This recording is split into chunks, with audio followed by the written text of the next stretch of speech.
go. 1 John chapter 2. Grab your Bibles. Got all kinds of things here to go through. Let me move the canned goods over, and we'll get started. Here we go. Okay, you may have noticed over here to my right, Aaron's picture. It's a great painting of the themes that we are going through this session or this series of sermons out of 1 John.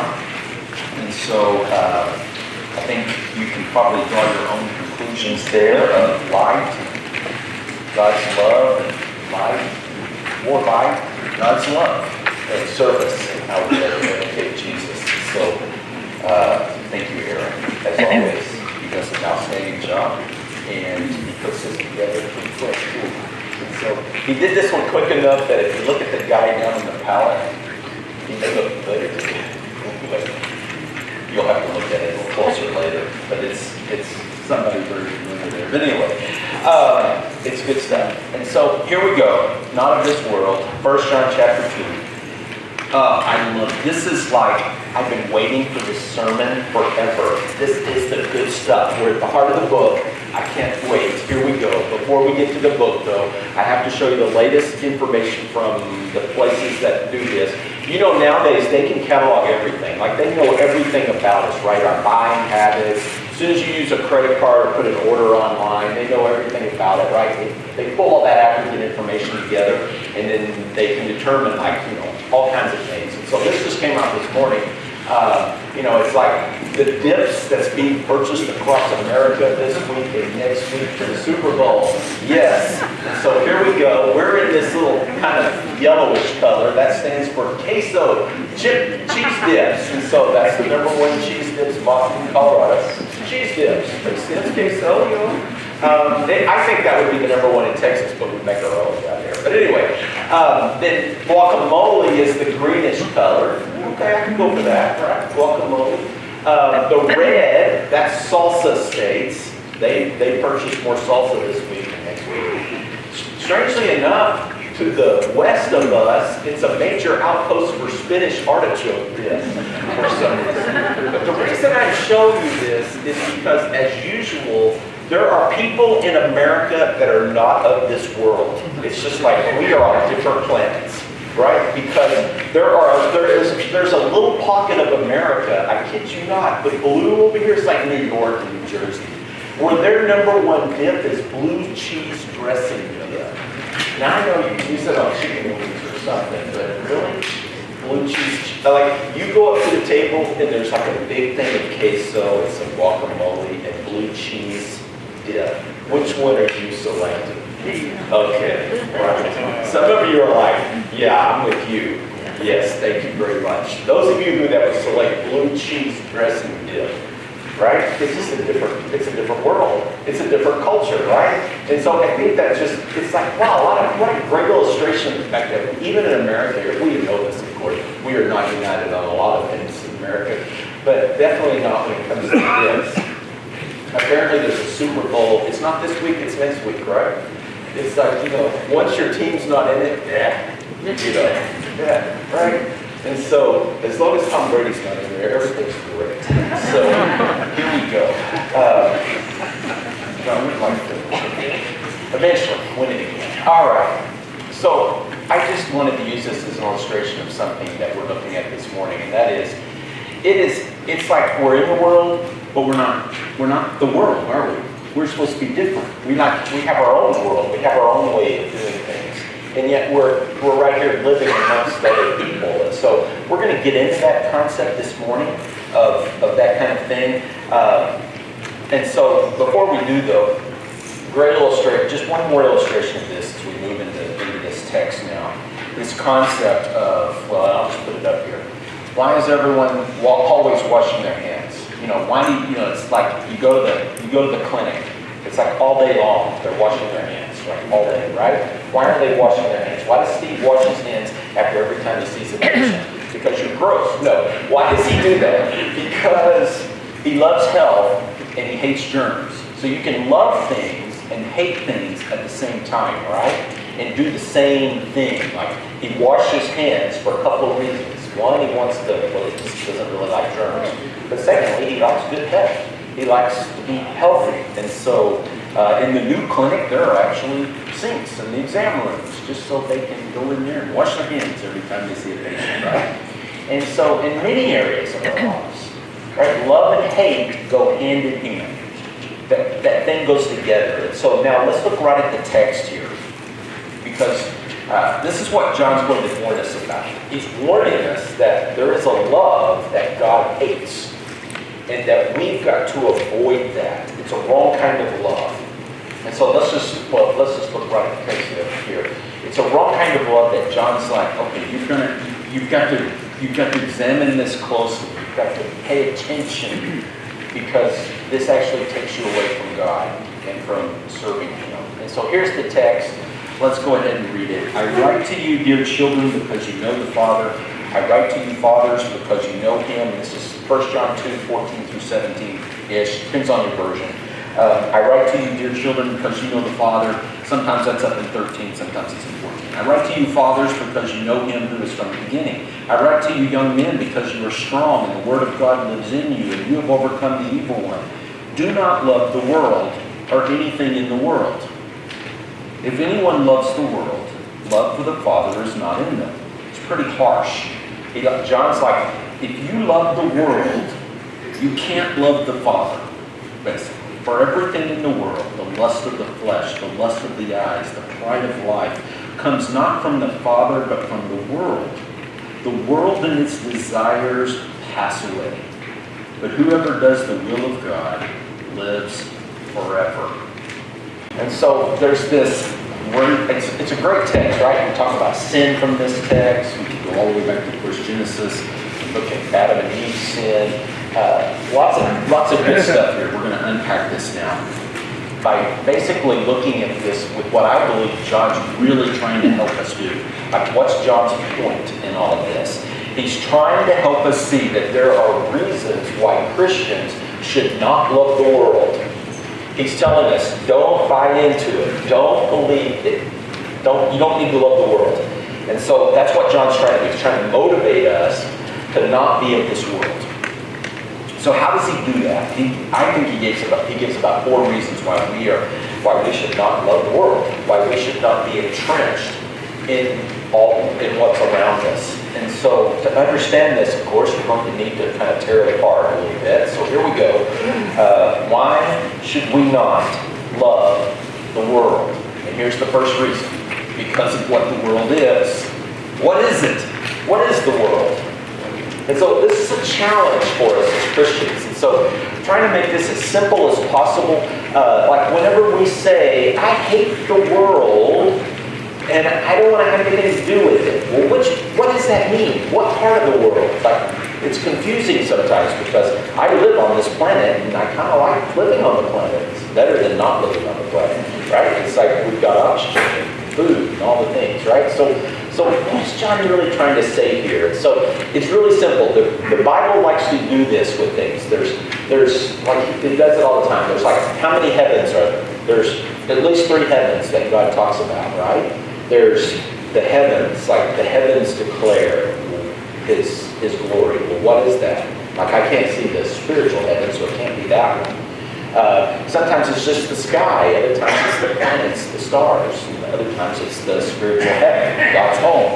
And it's the same with the world. There's at least 3 different worlds spoken of in God's Word. And sometimes they're in one verse. And sometimes there's like in 1 or 2 verses, He'll refer to 1 or 2 or 3, all 3. And so just a reminder here that sometimes when we talk about the world, stop pushing the button, here we go. We're talking about that, the physical world.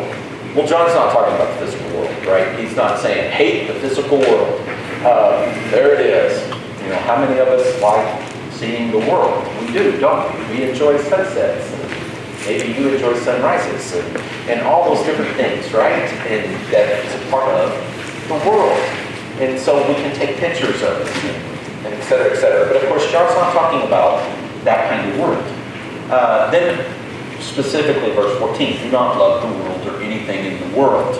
Obviously, not talking about that world. There's like the world of human beings, like all of us. It's like mankind. Right? It's like humans, the world of humans.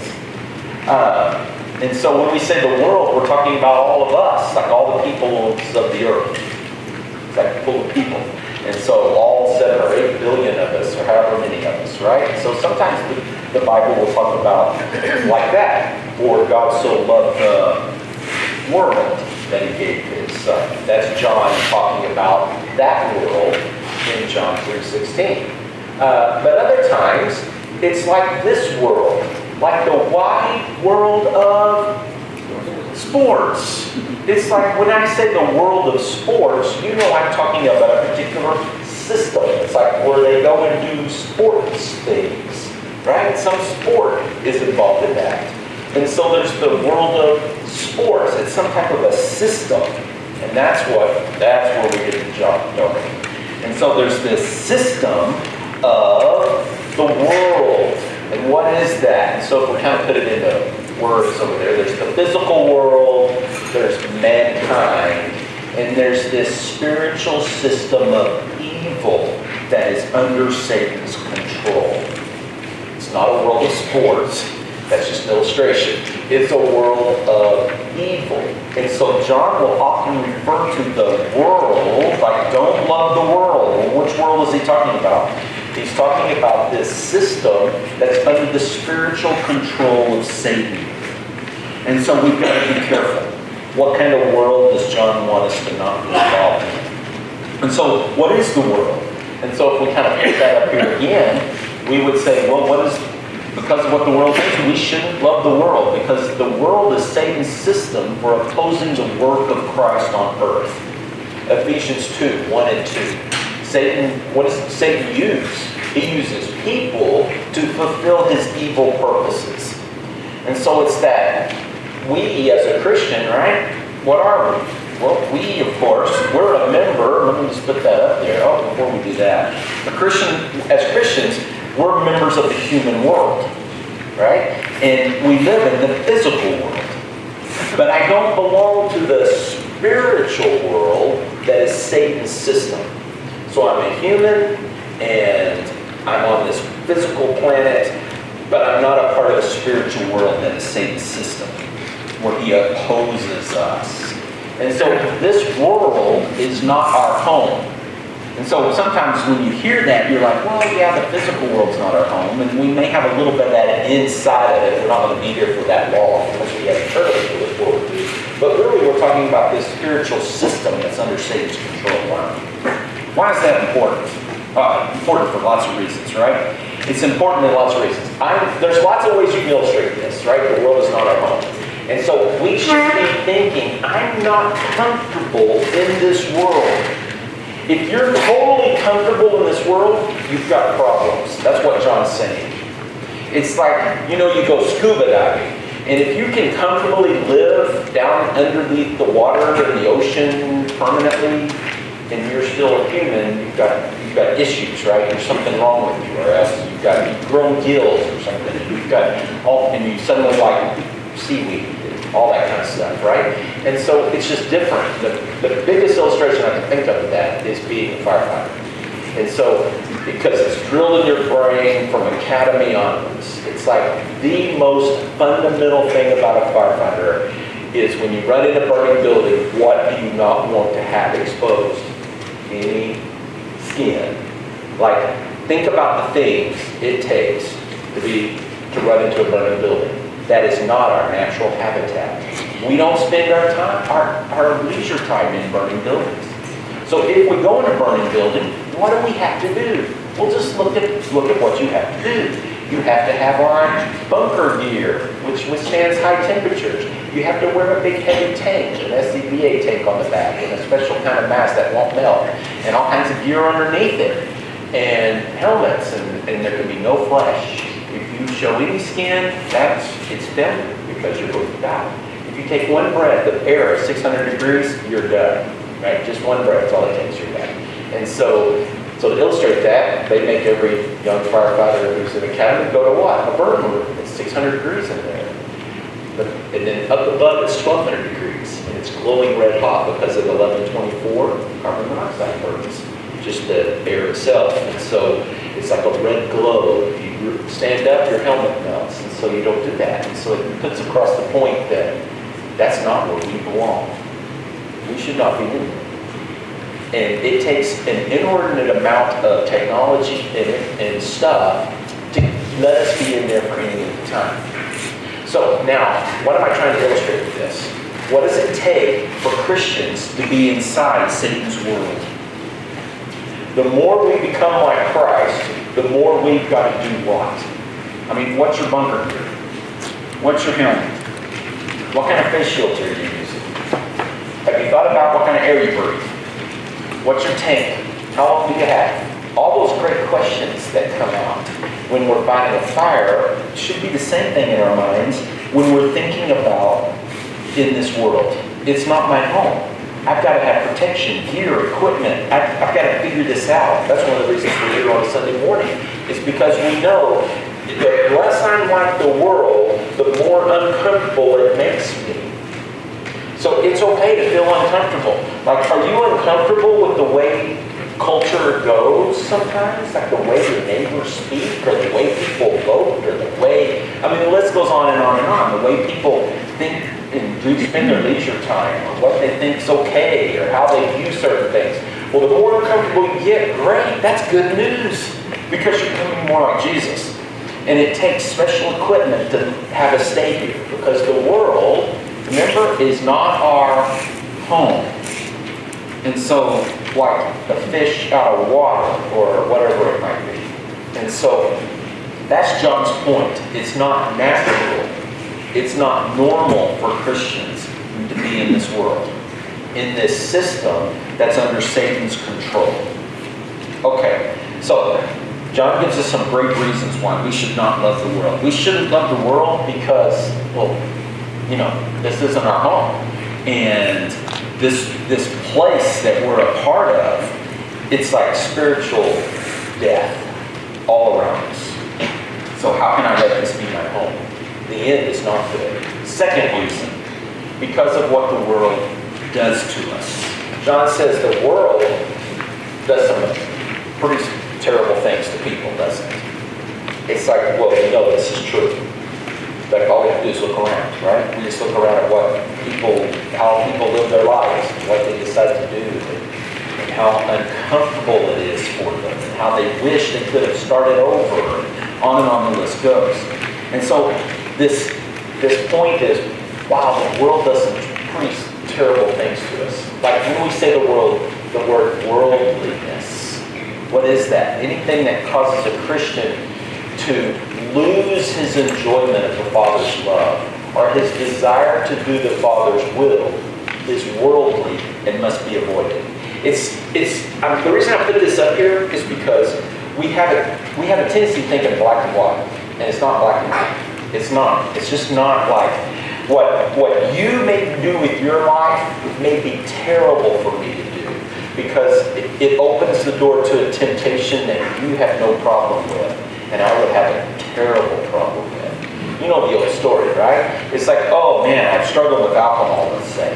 I'm a person who struggled with alcohol. Where do you never want to take them? To a place where it freely flows, like it's free. Like, here, have some.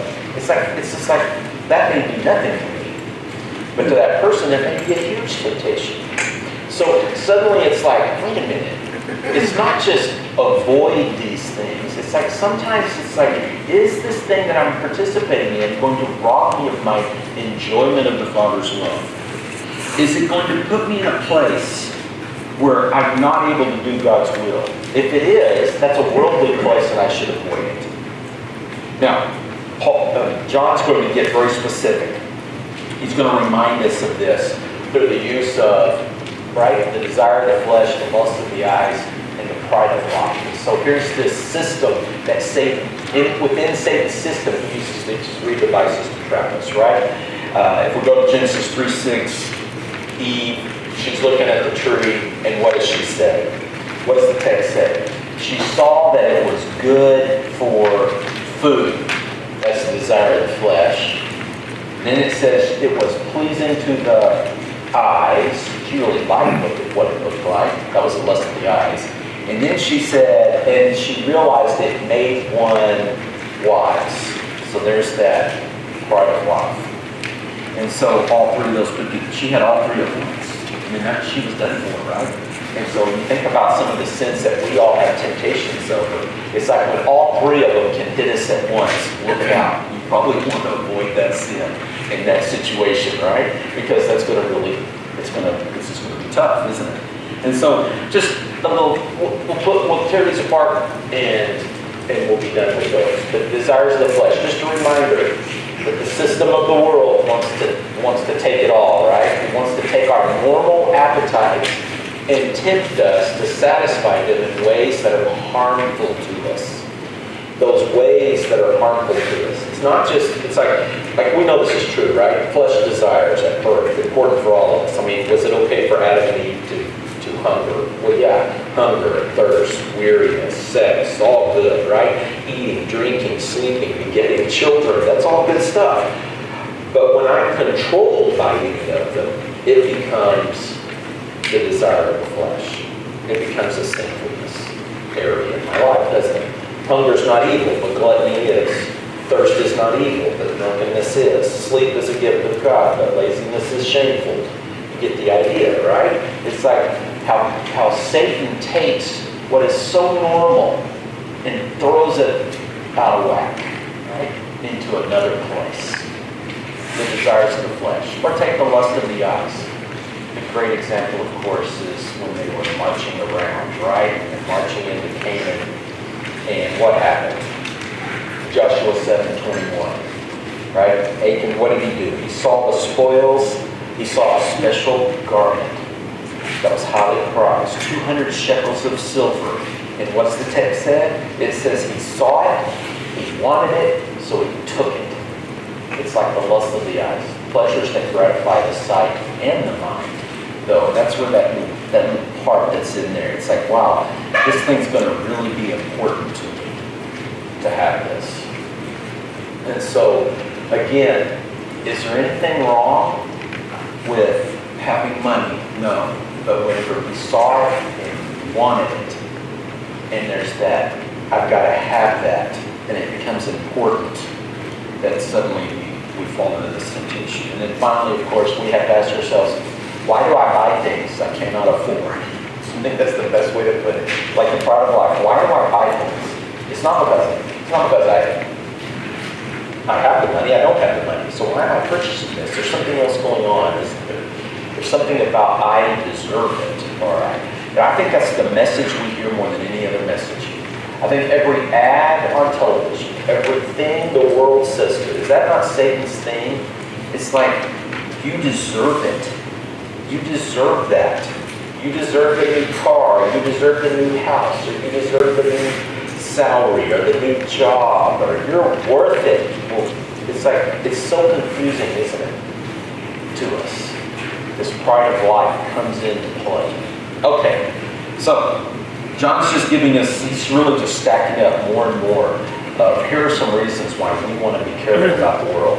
The world is, of course, Satan is fighting us every chance he gets. He's trying to make us sin, to buy into this, to these products. And so the world does some very terrible things to us, robbing us of joy from the Father. And the world is Satan's house, it's Satan's place. So of course we want to avoid it. Number 3, because of what we are. What is a Christian? What does John say we are? He talks about it. It's right at the beginning. And he does it twice in the text, no less.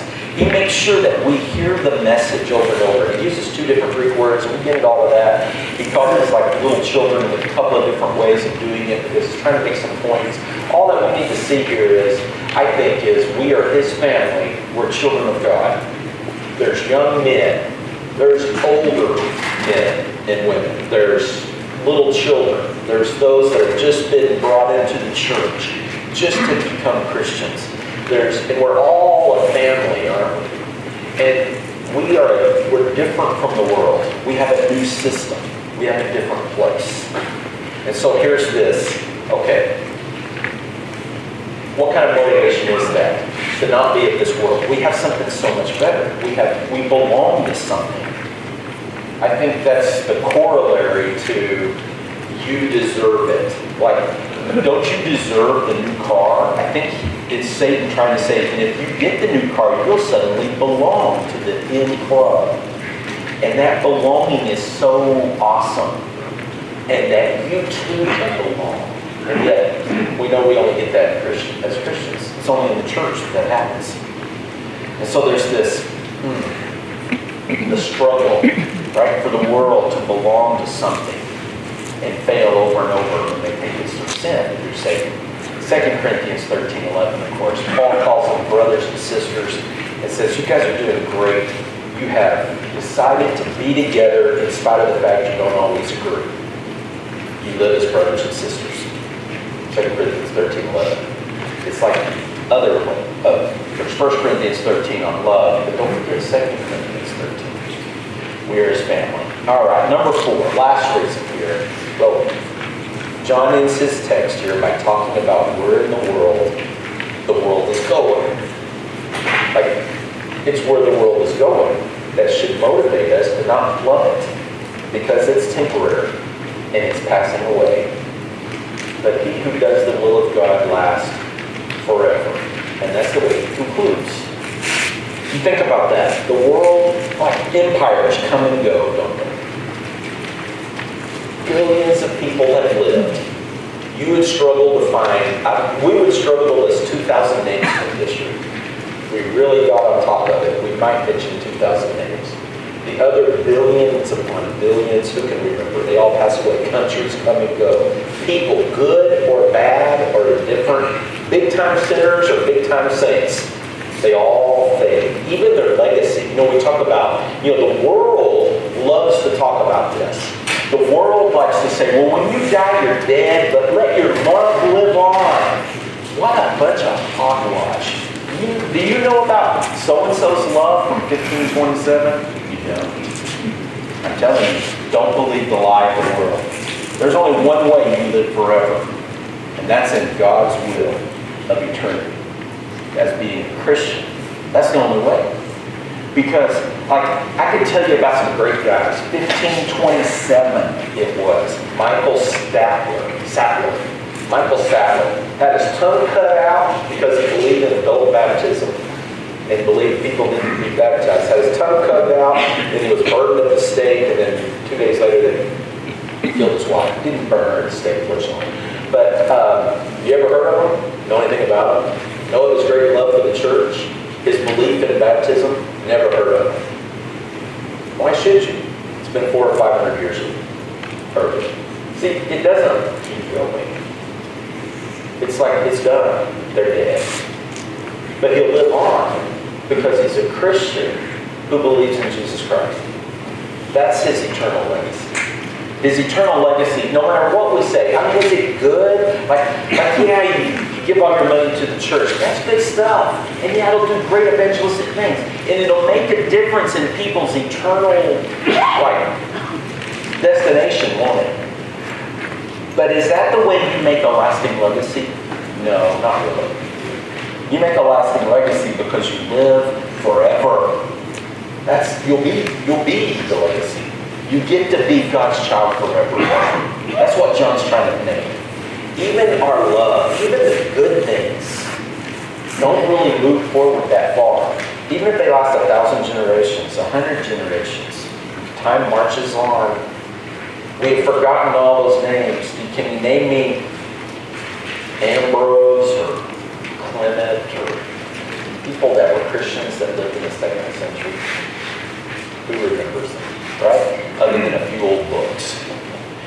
It's like, John's making such an important point here. It's like empires come and go. Billions of people come and go. But will you last forever? Well, you will if you're a part of his system, his world, and his love, and not in Satan's system. I think that's a huge motivator. Because the world is passing away, but a Christian's fight forever. That's the point. And so, with that, I think you've got the lesson. I'm going to put up something on the board now because I think this kind of summarizes. How do I learn about this? How do I learn about God's will? How do I stay within his love? How do I help myself overcome overcome these huge temptations that the world hits us with every day? How do I live forever? How do I do this? And so just kind of a summation here of what I think John's trying to help us see with this. And so here's Romans 12, 1 and 2. Therefore I urge you, brothers and sisters, in view of God's mercy, to offer your bodies as a living sacrifice, holy and pleasing to God. This is your true worship. Do not conform to the pattern of this world. And again, what way is he using that world? It's that system, isn't it? But be transformed by the renewing of your mind. Then you'll be able to test and approve what God's will is, his good, pleasing, and perfect will. Did you hear what Paul's saying? He's saying, present your bodies as a living sacrifice. That's the way you can help overcome this world. So how do I do this?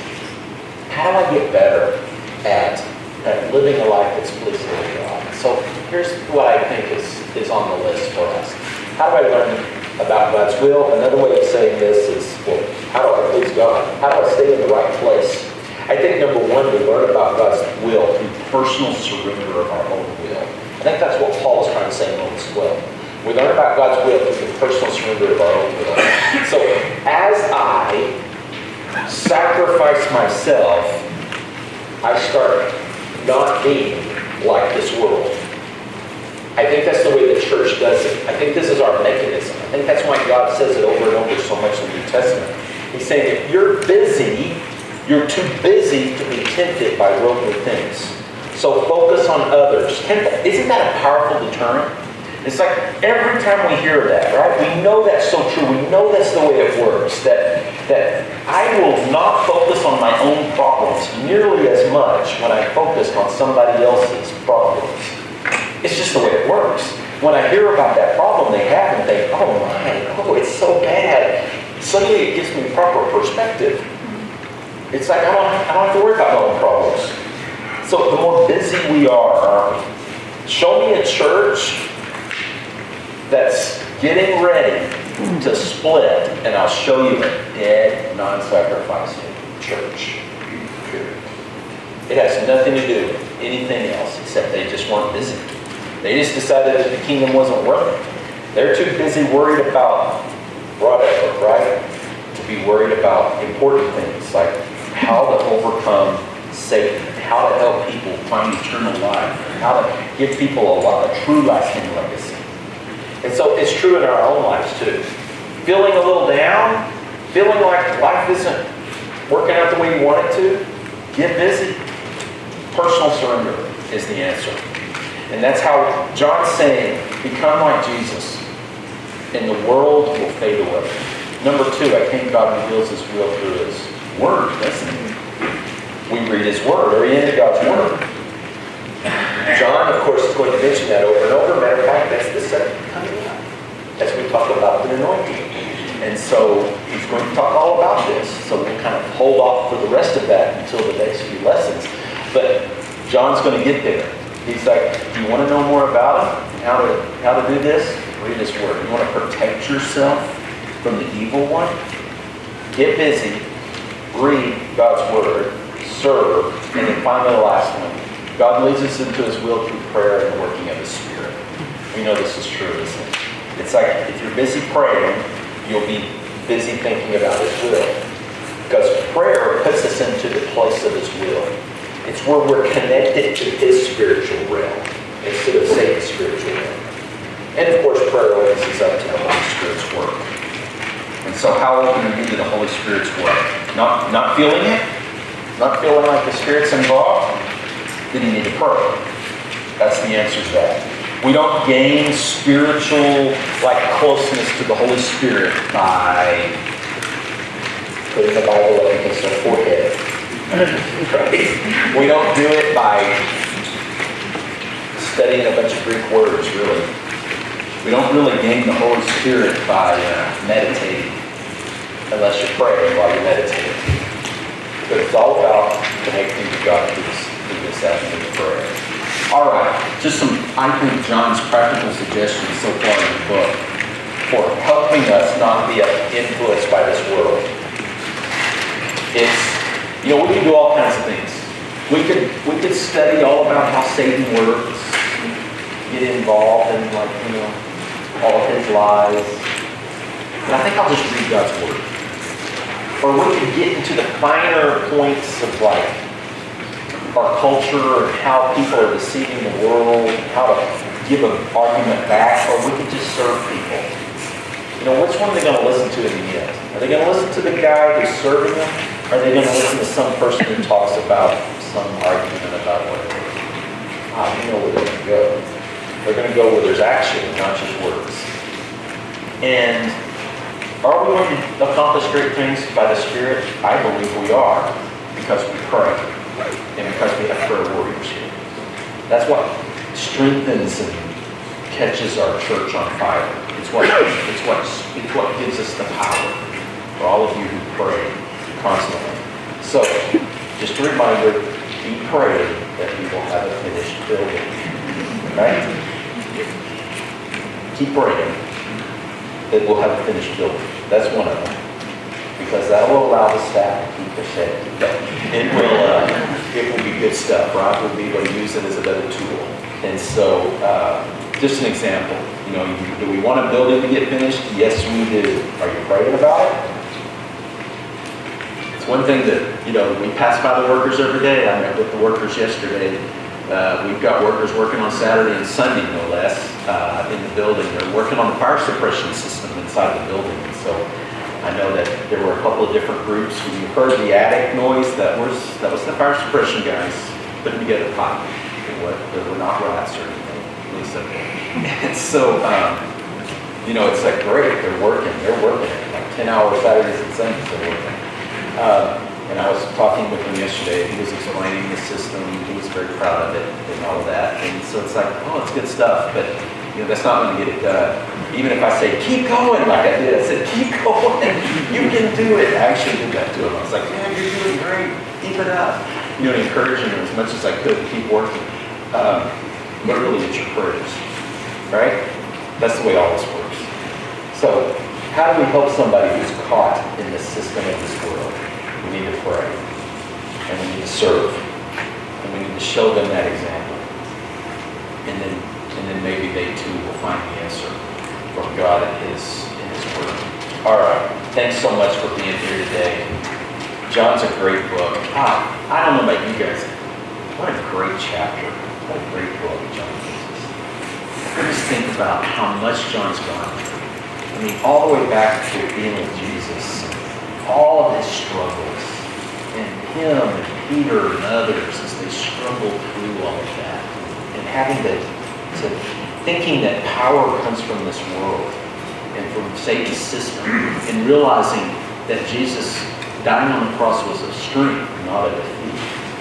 And all of that turning the world upside down stuff that all of us have to go through. Because Satan's got it, right? He shows us the world and he tells us that, the CEO of Microsoft or the CEO of some social media company, they've got all the power. And they don't. Because they're trapped in Satan's system. We've got the power. We just got to exercise it. And so, exercise your power. Trapped in some of those sins, let's pray about it. Ask an elder. Get with another member. Pray and pray and pray about that. And get busy serving. So that maybe you won't even have time to forward that temptation. If you do have a need. There's elders. There's an elder right there. There's an elder over here. I see elders scattered all around. Grab one. And start that journey today of getting some help. Let's stand and sing.